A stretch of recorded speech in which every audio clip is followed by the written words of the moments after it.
How is it? We're just doing a free form chat today, obviously. And let's hit some news real quick. And then actually, I do want to get into the Kickstarter thing because I think that that's a valuable extension of some stuff that we talked about before. But just for news, newsworthy stuff, Film 3, Thursday, we're going to talk about uh, how open source and closed source software all kind of becomes proprietary. There's a lot of development in film and AI right now, as well as streaming platforms and distribution that I think needs to be covered loosely, specifically, or generally. Also, up above, there are podcast episodes on editing and short stories. Obviously, short stories very relevant right now. I will be launching the based book sale call for authors on tomorrow, which will be March 11th. This recording obviously will come out in the future, but it is what it is. We have to do the best we can in regards to time. What's the subject for the short stories, Chachi? Oh, short stories. Sorry, I thought those were two unrelated news comments. I got it. Everything is related as it goes right now. We're trying to create some real synergy.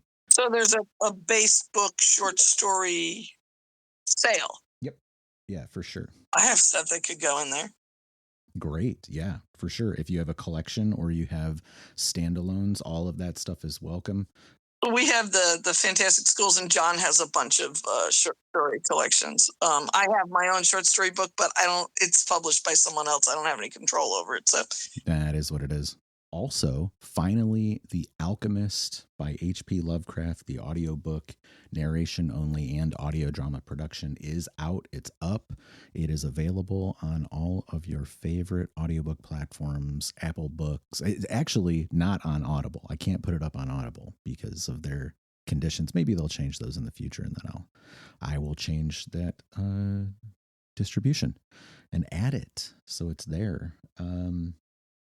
Yeah, the podcast stuff, and then let us get back around to the Kickstarter thing.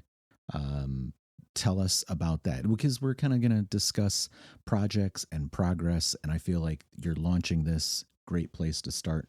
Aura, we tried to get you up. I'll send you an invite. Just come and hang out. We will get to you, I promise. So we're doing a Kickstarter for so StarQuest started as a crowdfunded project on Indiegogo in 2018, and back then it was 4 books. And when the publisher who was behind it closed, John decided to expand it into something a lot bigger than the original plan. So now it's 12 books. So we held a second Kickstarter last year, mainly emphasizing books 5 through 8. To cover the covers, and all the covers all the way through 12 were covered by that. All that was left that we needed was money for the last 4 books to be copy edited, because we had managed to cover through book 8, but not through book 12.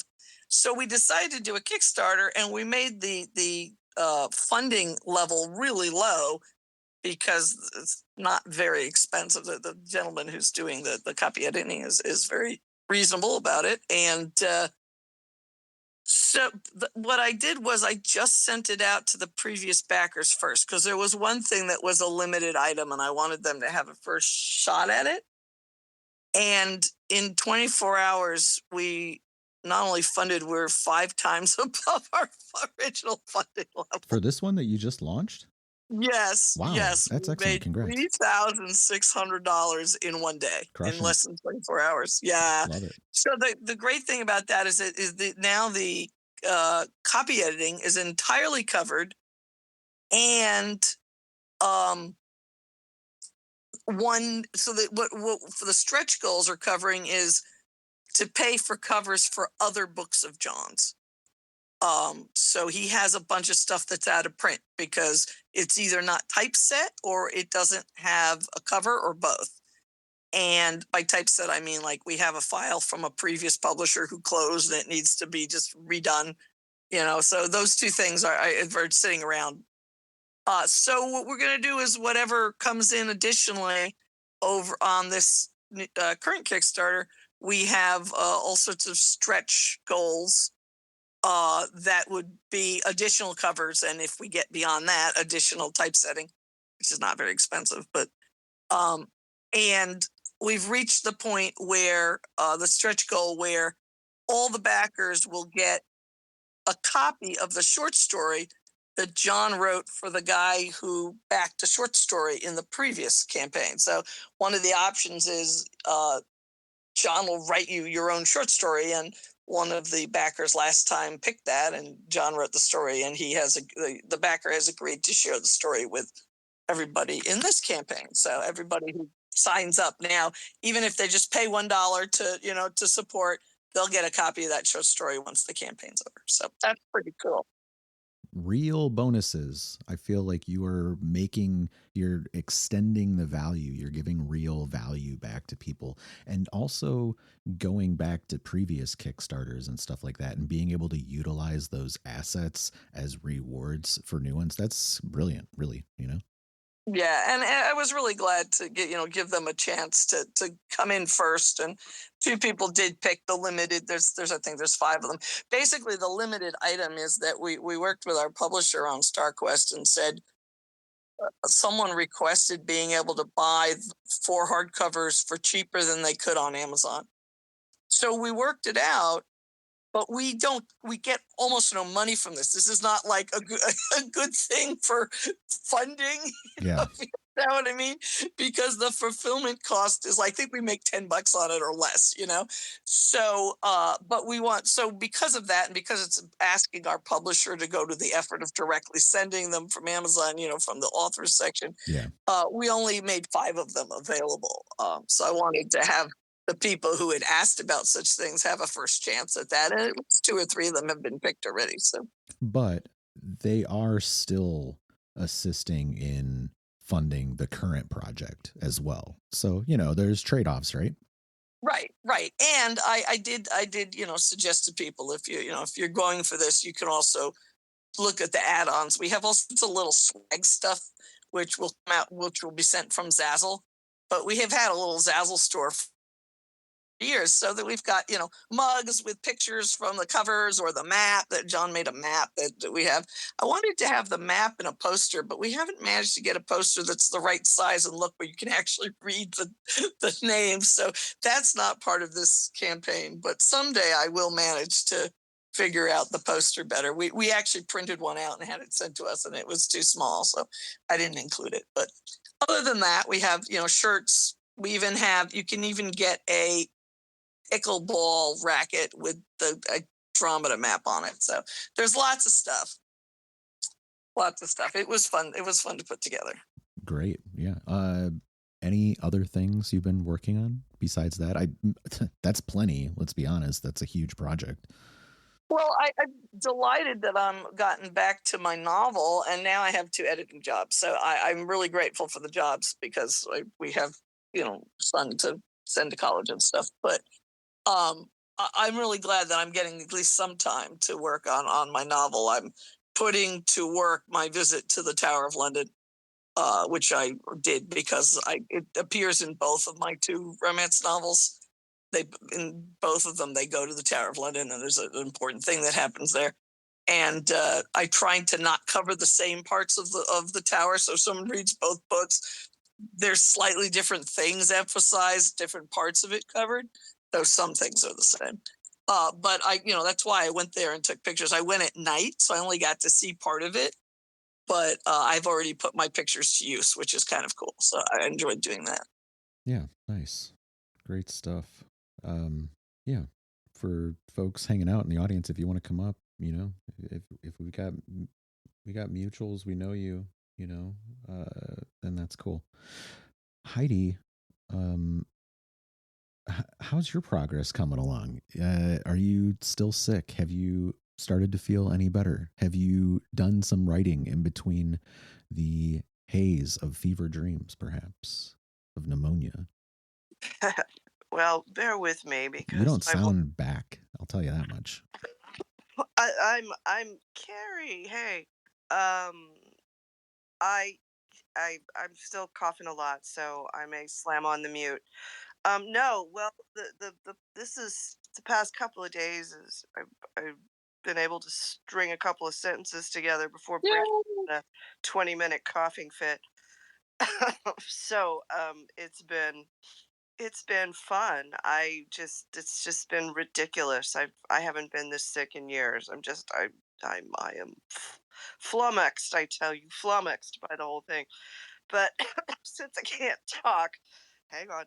Here she goes. We'll make you do light duty today. That way you don't have to carry a major load.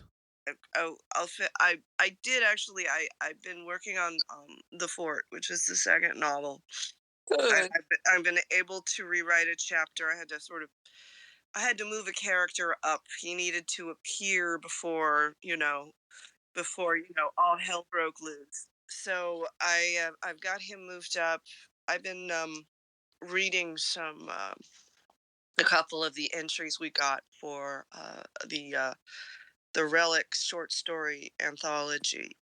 I'd like to know something about the chapter or the work deeper in the fort that will have to change as a result of shifting that character's appearance up, because obviously, yeah, that chapter has to change to some degree though, right? It wasn't a matter of changing a chapter. It was a matter of inserting one. Gotcha. So I basically inserted him in, and what I had done, and this will be of use to other people putting books together, is I had this guy, and I needed him. He just sort of popped up, and I'm going to write a side story about him.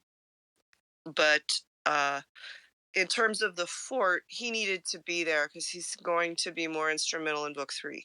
So I needed him established. So I had him showing up like at the end, but then I realized what I'd done, because this is sort of how he popped into the story, is he he was basically summarizing everything that happened. I'm like, well, that's terrible. I mean, no, everyone's just read this book. They don't need this guy coming in here and summarizing it for them. It's stupid. So you catch yourself, but that was sort of my entry into it. So I had to pull him out from the end, put him in sooner, so he's sort of there when things are going down. So he's seen it, and he doesn't need to summarize it. Pardon me. So basically, I just took one chapter out and plopped another one in, and then landed him, changed the color, landed him more into it. He fit right in. This was not a sort of. I don't feel it was a shoehorn sort of situation per se, but I think he fits right in because it worked pretty readily. So I'm happy with it. I'll go Ex- through what I've done, but that was good, and I'm finishing off my little short story, which Johnny, let me know when you want to take a read of it. I'll send it to you. You can send it to both of And, us. Yeah, uh, next week I think would be great. I mentioned to I Heidi, my son is home on spring break, so I'm extra busy this week. I'm no, trying to yeah, do a little yeah. more family stuff. So next week, hopefully, I'll also have this editing job done. So next week, I'm hoping to take a look at some of the stories. Before we get too sidetracked, because there's Aura, you're up here. Maybe give us a little bit of an introduction. I don't think I know you. It looks like Heidi does.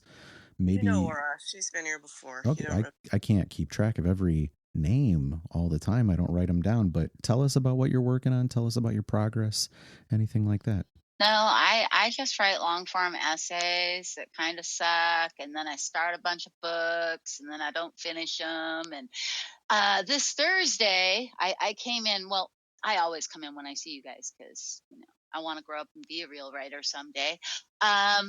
We are going to be talking about publishing on Amazon. My friend Rich has published a couple of books, and I saw it was on the title. And if you guys have any experience, I want to maybe hear about it if you wouldn't mind. Yeah, for sure. What is on Thursday? Where? Let's cover that. Oh, it's here. It's a space. It's called okay. Pluck. 12 p.m. Pacific Standard Time. Will you put it up in the nest, the tweet? Can you put the tweet up there for everybody? Well, I gotta finish making the thing. Yeah, You haven't I'll do that. scheduled it Thank yet? you. All right, yeah, schedule Well, it I and then was put in it the up middle there. of it when you called my name and distracted me. Well, I'm raising my you 4 didn't come in kids. here I'm juggling. prepared. You didn't have it already done. Good Lord. Let's go. Correct. I fly by the seat of my pants. That's why it's what the cluck. I just do things. I don't think about them. I just do them. Well, you know. Let me. I'll set a reminder for your space because I've published on Amazon, as everybody else here has too. Yeah. I was going to say, is there any particular thing about publishing on Amazon you want to hear from us in order to share? We could sum up one or two things quickly if there was something specific. Nothing specific. I know my friend Rich has done it. I just general, like you guys. I know you were talking, Michael, about a book that was coming out, and that it was cheaper to go do a physical coffee like that. I'm just telling you why I joined the conversation, and then that I have this specific thing that was going to be addressed Thursday, and if you guys had things that just some general wisdom to share, or you can come. That'd be great. That'd be even better. Like totally awesome. Depends on what time it is, because I co-host a space on Thursdays on the Film 3 thing.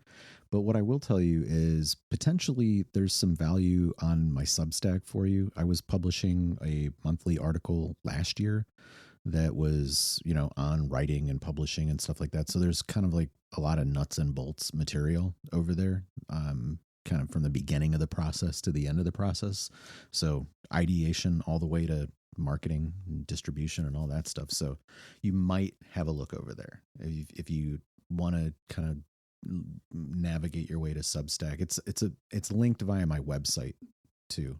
What time do you usually hold your space? It's at 12 p.m. Pacific Standard Time. I put the link down below. I'm actually on my computer, so I don't know how to put it anywhere else right now. I'll get it up there for you. Hold on. It's on your profile, I assume. No, it's in your purple pill. Oh, okay. Yeah. All good. Yeah, I don't post it till the day of. I don't promote it heavily. We try to keep it small. Wow. And, yeah. That's all right. We got Carrie up here. We haven't seen you in a while, sir. It is nice to see you. How has your progress been? I think the last time we talked, you were also working on a book or something. I can't recall. It's been too long. Yeah, he's giving me the 100% sign, which means I might have remembered something correctly. So let's hear about some of that, It's gone really well. I'm done. I have until the end of the month, so I've got another 20 days for tinkering. And then I submit, and then editing and whatever they need to do, getting the illustrator, and we're looking for November. If I did ask for an extension just because I want to tinker some more, which I won't probably, but I don't know, I'll have a conversation with them. We could then aim for a December release, which may be even better, which we could just do anyway, because when it gets into Waterstones across South Wales, it is going to sell like crazy because it's folk tales of Carmarthenshire. So if you're in Carmarthen and in the Waterstones and you see folk tales of Carmarthenshire and you're shopping, you're just going to buy it to give it to your grandfather. I mean, it's a kind of... So Christmas would be perfect. Yeah, so a Christmas release would be really good. The only issue with that is that all the bookstores don't, and other venues as well, don't really arrange for authors' nights, book signings and such in December because it's too crazy. So I'd have to wait until the new year to start kind of touring with the book. But that's kind of okay anyway, because I'm a storyteller. It goes with storytelling engagements. I can just have a stack of books to sell as well. There is a major problem. Most of the shows that I have to tour have got nothing to do with Carmarthenshire folktales. So I'm going to have to make a new show. Luckily, I've got a good source of stories because I've written it. So there we go. So there's that. That's wonderful. That's just wonderful. It sounds delightful. I wonder if we can buy it over here. I love that kind of story. You will. The History Press, I think they do sell in the States. So yes, you'll be able to get it on Amazon, I presume. I'll double check that. If not, I'll be able to sort something. Do we get a release date for that book, Carrie? Do we have any other details? And also, as I believe I have mentioned in the past, can we get you on the podcast for an interview to correspond with that release date, whenever that is? It'll be between November this year and December, subject to a conversation with my publishers and the process of editing and the illustrations getting made. But we're still aiming for a November release, maybe a push to December, depending on that chat. And yes, of course. Great. DM me when and how and what, and we'll do it 100%. Yeah, just keep us posted, and in the group chat and stuff, and then of course we'll bring you on. It's been maybe the most frustrating and at the same time easiest thing I've ever written. It's not a creative work. I'm chronicling. I'm going to source and extracting stories. The manner in which I've done it, though, is that I've approached it as a storyteller. So the stories are written in a way that is a gussied up, tidied up version of my storyteller's notes.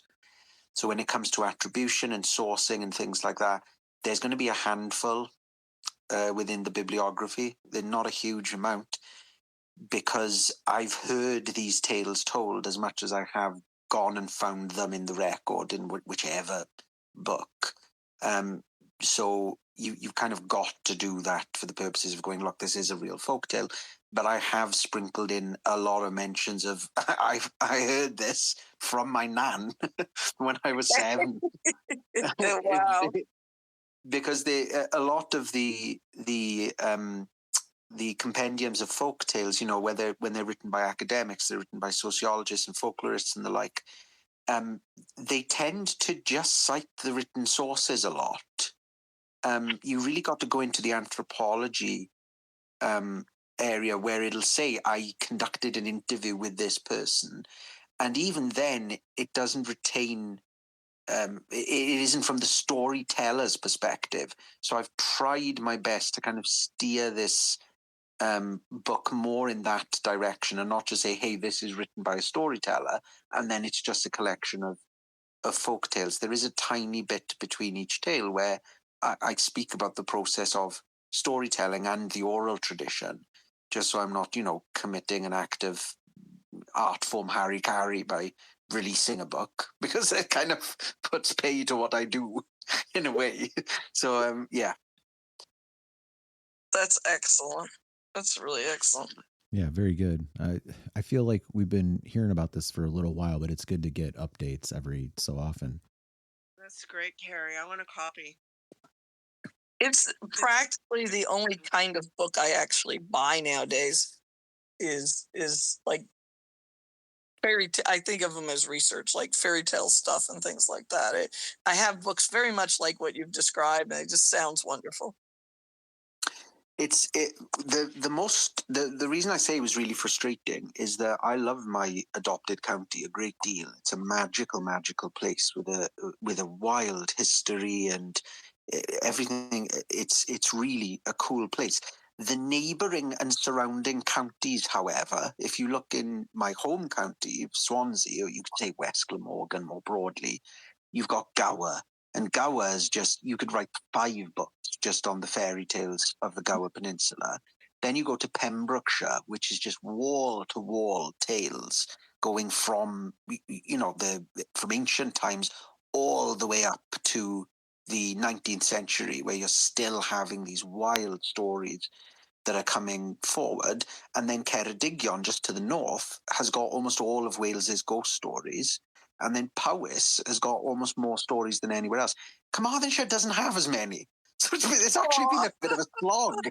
It's been a bit of a slog. Carmarthenshire has such a rich history that you could just say the history and it sounds like folklore. but that's actually stuff that happened. So I can't really publish a history book and call it Folk Tales of Carmarthenshire.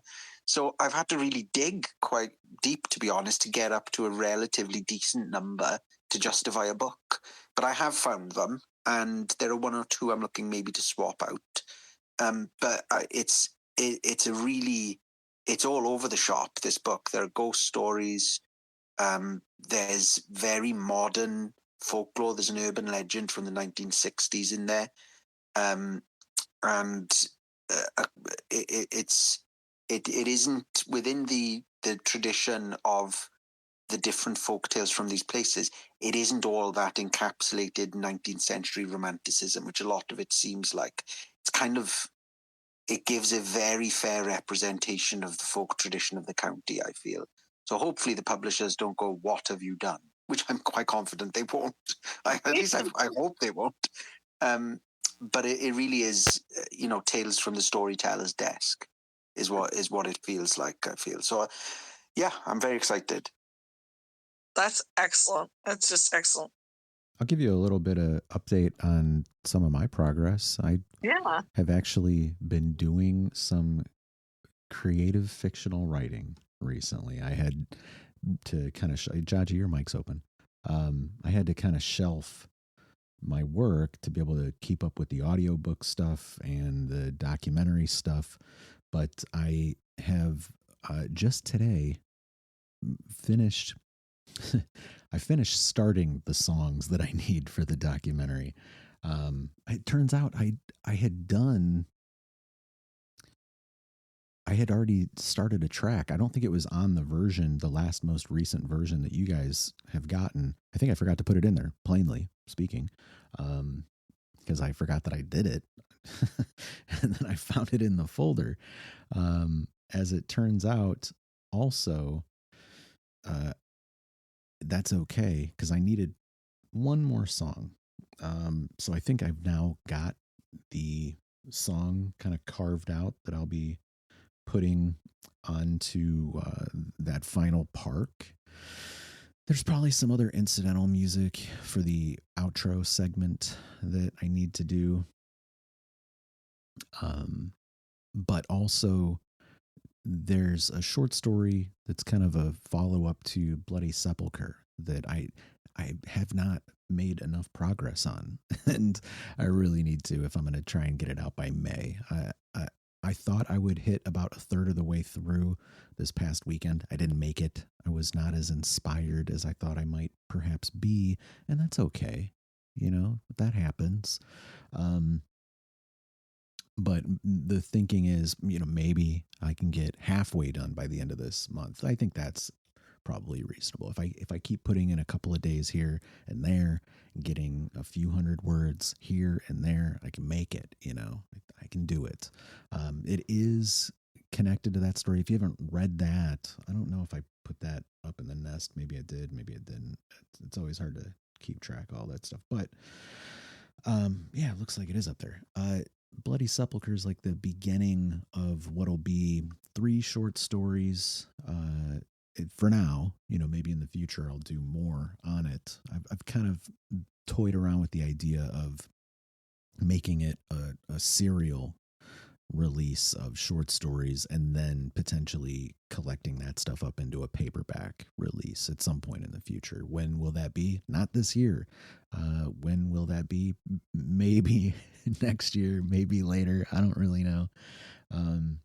But the rate at which I can do it while I've been kind of keeping busy with all the other stuff, we'll see. Finally kind of worked through the back catalog of audiobook stuff. The Alchemist, like I said earlier, is finally out.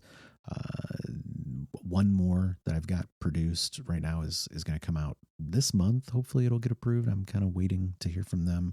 I think everything is good. They've been, I don't want to say slacking, but not as on point as they have been in the past. I don't want to blast Find a Way because I loved them, but they need to get their act together in terms of QC and management.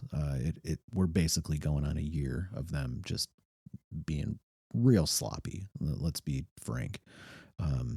ever since whatever, kind of broke down with the relationship with Spotify and the original owners buying it back, that has turned into just a mess, to be perfectly clear. And it would be great if they kind of smoothed all that stuff out. That said, I have one more excerpt of a much longer kind of round robin style short story that I might try to hammer through. Whether or not I'll find the time to do that or kind of sidetrack myself from doing that, I don't know. I really don't want to, but it is something that's kind of sitting in the hopper.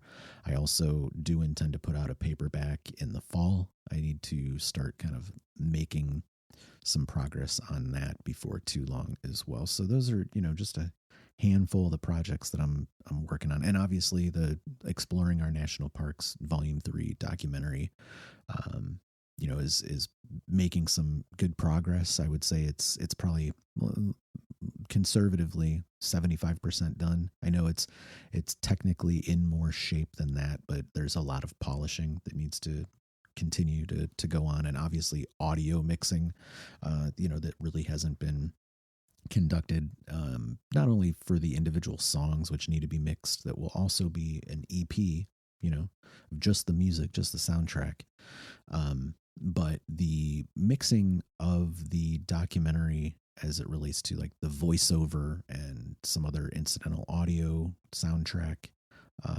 stuff as well. And like I said, the most recent version is the most in shape it's been, but I'll probably end up watching the thing in totality another 10 times before I call it done and start to try to push it into distribution. I'd love to say that'll be done this month. I think I can get it basically to where, it's a quote unquote done, but not necessarily, let's say I can get it complete, but not necessarily done, to where everything is there, but it's not necessarily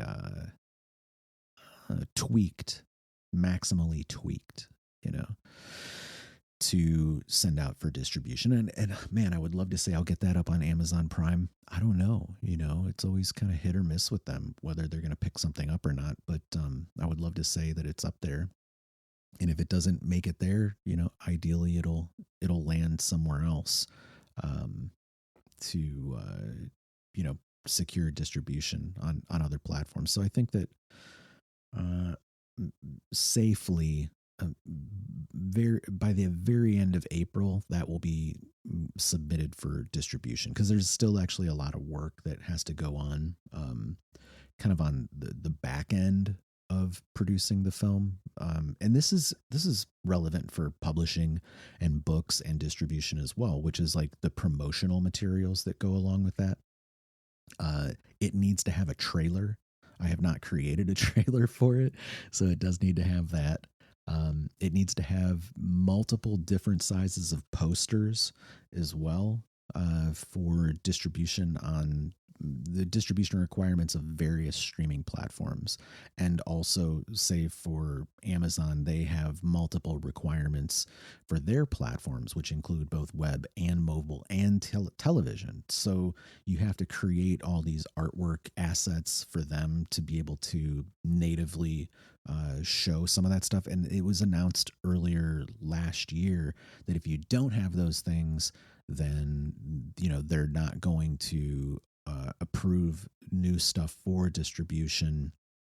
However, old stuff is grandfathered in. It just won't go to, say, like mobile or whatever. So a lot of things there. There's other platforms that actually require even more artwork for their platform to be able to open up to streaming platforms. Additionally, this is something that is the bane of my filmmaking existence, is subtitles. It's a real hassle to create subtitles. I do it. I don't like doing it. It is just a struggle constantly to make them. You wouldn't think so, because you're like, well, you have the book. It's based on the book. Yeah, it is. But there's also some changes that go along there. And you have to put in like little incidental stuff, like audio, if there's sound effects or music interludes, and you want to describe that stuff and some of the approval process for that, depending on who it hits, you know, if they're gonna like your subtitles or not. It's just, to me, this is the perfect case for AI, because creating subtitles, it is an unpleasant experience, and I've done it, I don't know, half a dozen times at this point, varying lengths, but it is just, man, not cool.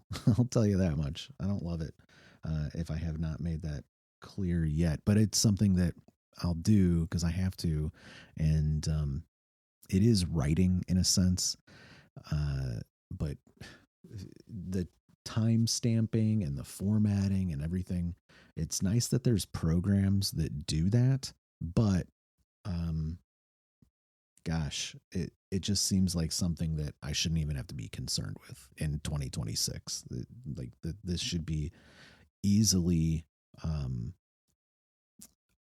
created by AI, you know, to be clear. And because if they're gonna do AI subtitle conversion, then why not AI subtitle creation? You know, who am I? What do I know? You know, I don't know anything. At any rate, yeah, that's some of the progress and lack of progress that I have been making recently. That sounds excellent. I completely agree with you. That sounds like a perfect thing for AI, because you're not limiting anybody's creativity by helping them be able to do that. You're just, one of the things I've been trying to decide is we have this fantastic schools extracurricular volume coming in, and a lot of the volumes have had a story about my magic school, Roanoke Academy. Not all of them written by me. There are two other authors who've written stories that took place there, and we try to get at least one into each volume, but some of them have none. So Roanoke Academy has tons and tons of clubs. I have this list of all the clubs and the theater and the this and the that, and there's a gambling club, which was based on one they had in the college I went to, which I forget the name of it, but something funny about, it's got a kind of funny name, and a cooking club and all these other things. And I'm like, I really, it's kind of silly to have an extracurricular volume and a magic school with all these clubs and not write a short story. So I've come up with one that, unlike nearly every short story I've ever written, would actually be relatively short. But with everything else going on, I don't know if I'll have time before the end of March to write it. But I hope I do. I actually started it at one point. I hope I do, because it should be kind of short, and it'd be fun to mention. There's a club called Atlantis Wiggle Club. There's a reason for that, but it doesn't matter what it is now. It'd just be fun to have a chance to put some of them on stage, and really briefly, which I've come up with a way to do. But, between reading short stories and editing and kids being home and grandkid and trying to write a huge novel, I don't know if I'll get to it or not, but I'm going to try. How many volumes of collections for the magic schools are there?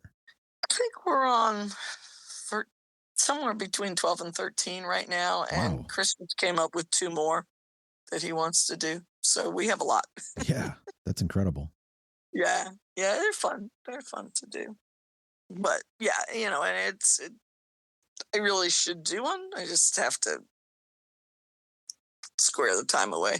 Isn't that part of it? I mean, I'm very much I'm going to keep a number of things in the hopper to work on and make progress as I can. Let's go back to the national parks thing. That project started in 2022 when I went to visit those locations, and I was taking my notes and my photos and video and stuff. And it was 2 years later that the book came out. Obviously last year I had wanted to do the documentary, but couldn't balance that with the audiobook material I was doing. So I didn't get to pick it back up until December of last year. And yeah, so it'll come out this year for sure. So, basically 4 years to do a book, the documentary, an audiobook, and an album of music, as it turns out, along with a bunch of social media posts and stuff like that. But, I think that is something folks should consider when they're working on projects, is ways of kind of like peppering out little bits of material over time so that, you can kind of seed the ideas or make little bits of progress on your project, and also develop an audience and keep them interested in watching you work through it. I assume most of the people here do that. Bowen, you see, you do that very well too, with all the excerpts and the graphics and stuff that you're working on. And I dig that. Yeah, we've got like 15 minutes left, but let's call it a pregnant 15 minutes. But let's hear any other thoughts or concerns or questions. Aura, I know you found the Substack, so maybe there was something on there that you wanted to ask a question about or anything along those lines. Well, I just wanted to apologize for DMing you during this phase. I didn't realize you'd be checking them. No, it's okay. It's not just you that was doing that. In fact, like it was, there were a number of direct messages across a number of platforms, and it's just like, how is it that we go live and then everybody's like, oh, I got to message him right now? It's like, what? Oh, see, I never look. I have a group chat with like my co-hosts, and I don't even look at that half the time. They have to like text me on the real phone. Yeah, because it's hard to be hosting a space, right?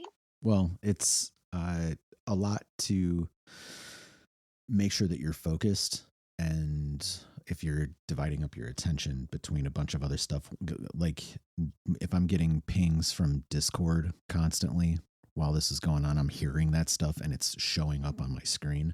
So I record these sessions. For everybody that knows, these sessions go up on podcast platforms. So up on Apple Podcasts and Pandora, Podcast Addict and Audible and Spotify and YouTube and a bunch of other places. So if you wanted to catch up on past episodes or topics or anything like that, or check out some of the interviews, those are up there too. They're linked, Bowen had to leave. He's a busy man. You can go check out that stuff as well. It's there. It's available. Well, very cool. Thank you. And yeah, I went over, I wanted to make sure that was the right Substack. And then I did a search by like Amazon and nothing popped up. So I was wondering, is that behind the paywall, do you think? I'm not clear. What do you mean? Like I have to pay you to read the articles. There are some articles that are paywalled, but what I'm talking about is, I don't know. Maybe, possibly, they might have been put behind the paywall after last year when they were free. I don't know everything that's on there, but yeah, I mean. Oh yeah, they often archive it. Like you can set it up to where everything's archived behind the paywall after a certain number of days. It's a great feature. Oh, cool. Yeah, I'm not a pro at Substack. Okay, I just wanted to make sure I was in the right place. Yeah. Okay, awesome. Thank you. I also have I've been doing a monthly release of the How to Create a Personal Brand in 10 Steps workbook. So 1 chapter a month. And I also put the video from the workbook kind of video series up there. That is, I can tell you explicitly because I know, because I've been doing it currently, that stuff is paywalled. And, it was always paywalled because it was in a book or it was in the course. Those are all purchasable items. So I put that stuff up there, and it's basically just a way of kind of, if people want to engage with it, that's good, but also to drive traffic to the actual items and those projects. So, have a look. Jaji, what are you thinking? Oh, you're unmiked, and then I talked to you, and then you Sorry. I closed your thought mic. I thought I was muted, so I was trying to Hmm. I think everything people have been saying sounds good. As far as Amazon, it's quite straightforward. The one thing Heidi will know because I've talked to her about this before.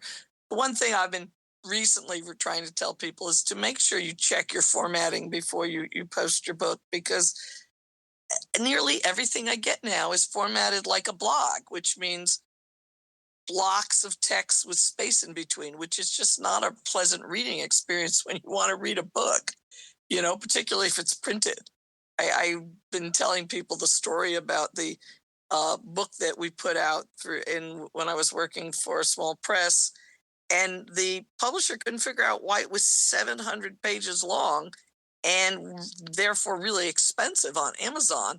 And we realized there was an extra space between every paragraph. We removed it, cut down to 500 pages long, and a much cheaper price point. So, it's something to look for when you're putting things up on Amazon yourself. It's hard. Yeah, I mean, you make a good point, and that's probably the thing that's hardest for people when they're posting on there, because it get a I would just recommend get an old book, Yeah. a book that was published professionally. I don't know, it doesn't matter what it is. We've all got books around, so obviously, so just get one and look at the layout. And it's hard to get it exactly right. I have a whole background in layout, and I messed it up, and part of it was because of the format. So I mean, I already changed Jack's house. I'm working on the desert.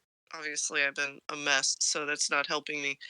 But that space in between, they've set that in some of the style sheets. You know that, Jaji? Some of the software has set it on purpose. Right. In MS Word, nowadays, it didn't used to be this way. It almost always starts like that. Yeah. And like everything I get from even my son, I have to send it back. Or like they're writing essays for college, and I'm like, when the teacher says he wants 6 pages, he doesn't want an extra line between them. But once you know how to fix it, it's easy to fix. But you have to, people don't even realize that it's automatically doing that to them, adding an extra 6 to 8 points of space between. Yeah. And so people write that way. They haven't really paid, they're not really noticing. And they don't realize when they finally get their final, typeset version that it's, that it's wrong. So it's something to be aware of. It's really easy to fix, but you don't fix it unless you take a moment to go, wait, is this here? you So just it's worth remove mentioning. it. I mean, if it's in a style, no, I won't get into the detail of it. But yeah, I mean, and the style sheets land them in there. I mean, there's the potential, like with anything, these things evolve, where that starts to become the standard because it's so much what people are used to seeing online. So I mean, pardon me, I hear you. Yeah, and the thing is that what's you read online is because of the way it's presented online.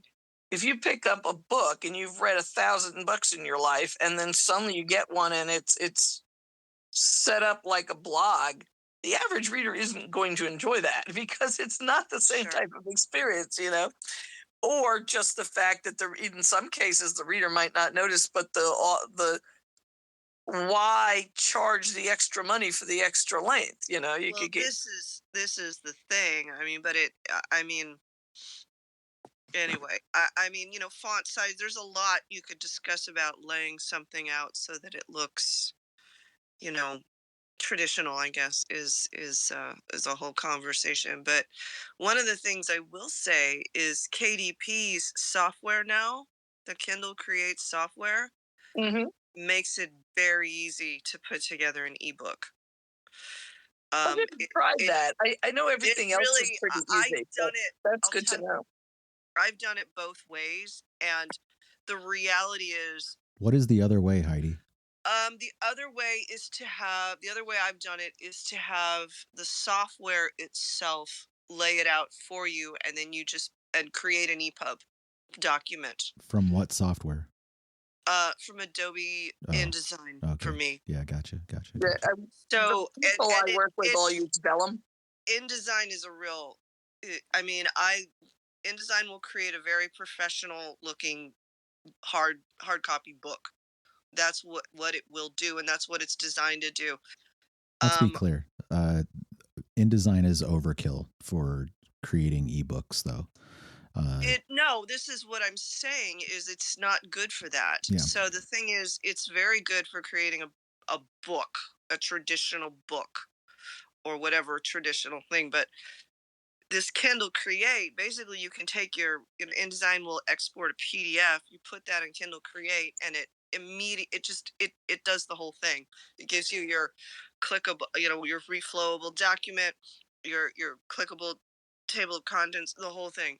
I'm very impressed, and that wasn't true even a couple of years ago. It didn't do that. They've evolved. Trust me. They have. That's for my sure. impression too. That they've gotten better. But my question about it, having never used it, is: do you get, if you want to go to other platforms, do you get a downloadable like EPUB and stuff like that? Or does it have some kind of Amazon,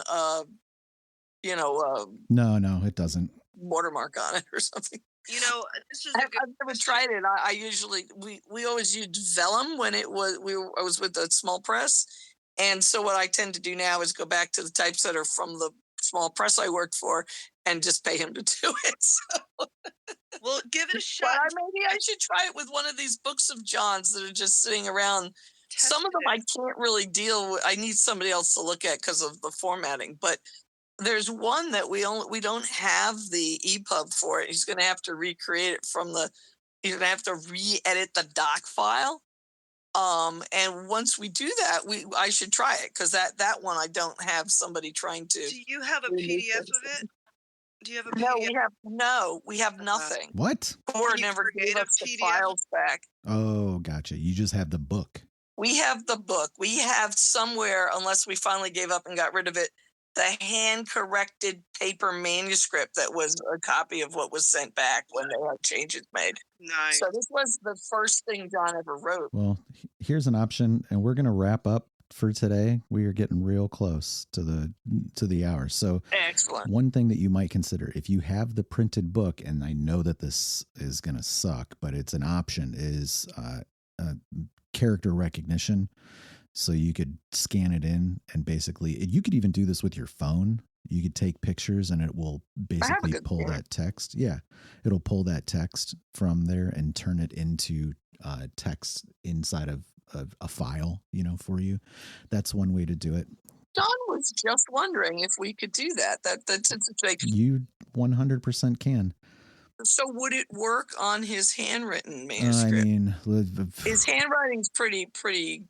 It's not bad. like mine. It's pretty. No, it's good. Oh, mine's bad. His is good. It's pretty readable, is what I was trying to say. I don't know. I guess it kind of depends on a lot of factors, but I haven't done it on handwriting. As for today, we're up against the window that we close. I do want you to know that the March Grand Sumo Tournament started on Sunday. We are in a great time.